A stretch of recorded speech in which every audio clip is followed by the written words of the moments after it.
Guys, Victor Wembanyama, I'm not joking.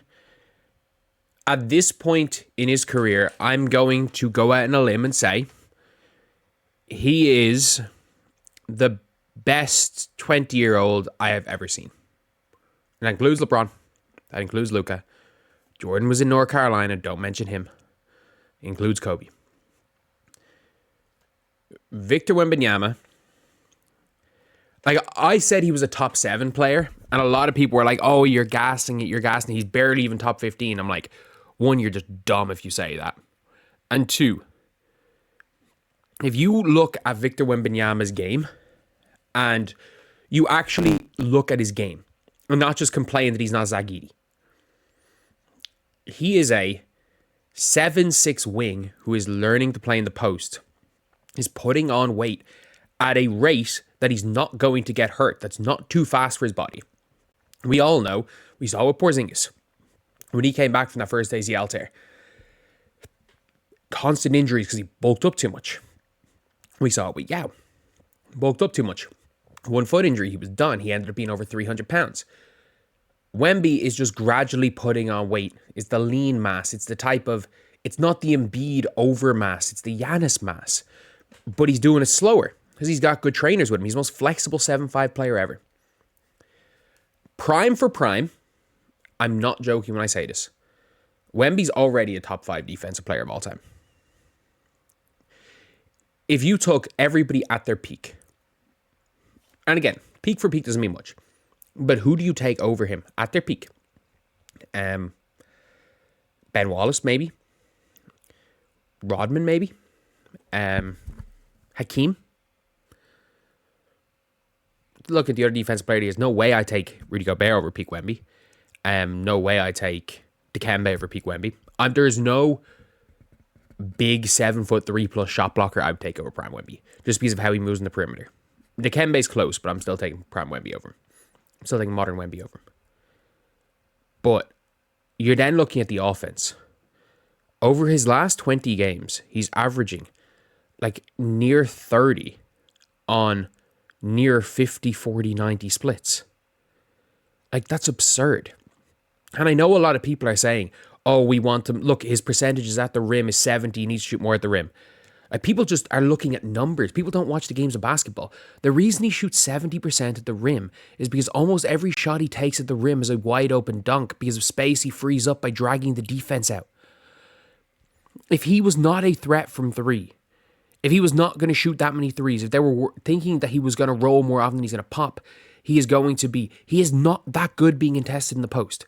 His effect or his true shooting percentage on shots where he is guarded under the basket is lower than his true shooting percentage on an open three-pointer.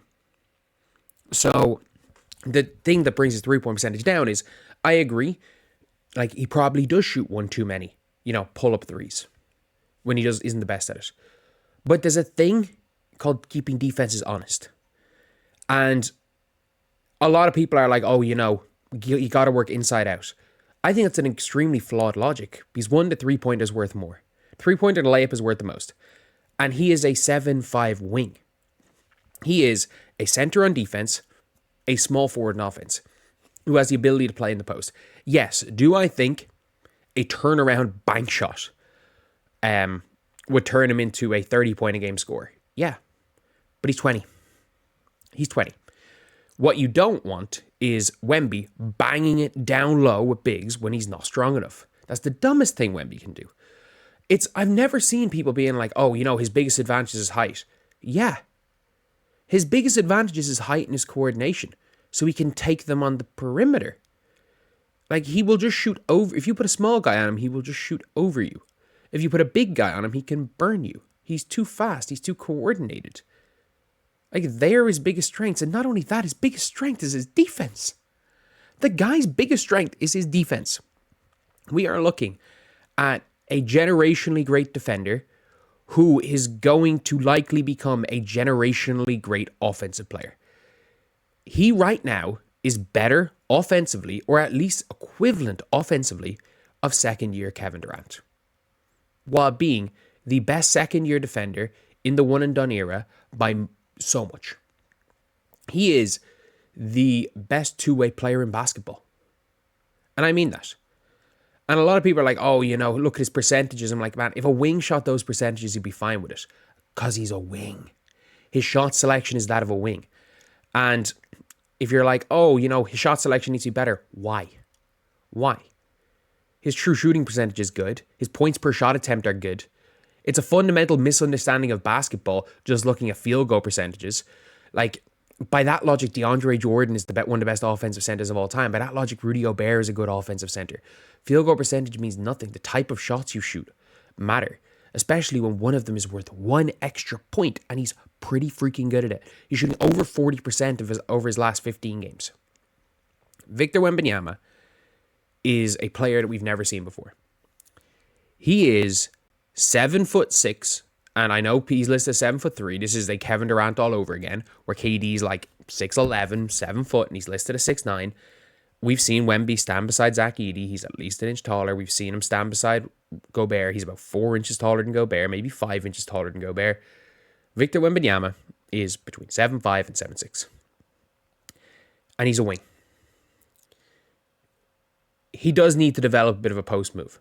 But telling him to go in the post when he doesn't have a post move, like nobody comes in unless you are Luka Doncic.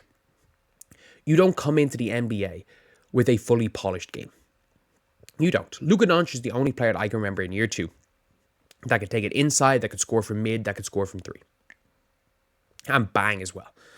KD had a bit of a turnaround, could shoot from 3, could shoot from mid, and could slash. Luka is the only player I can remember that could do everything from year 2. And Wemby, I mean, don't really rate the mid-range shot, but he can shoot the 3, and I don't like the mid-range shot that much. Like, yeah, the only reason a mid-range shot should ever be taken is to keep a defense honest, or if it's like, you know what, it's a tie game, we need 2, and we can't really get another look. But Wemby, he's got the 3 ball. He's a good 3-point shooter.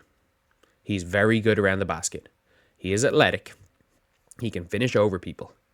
He can work as a roller. He can work as a popper. He's got a decent-ish hook shot.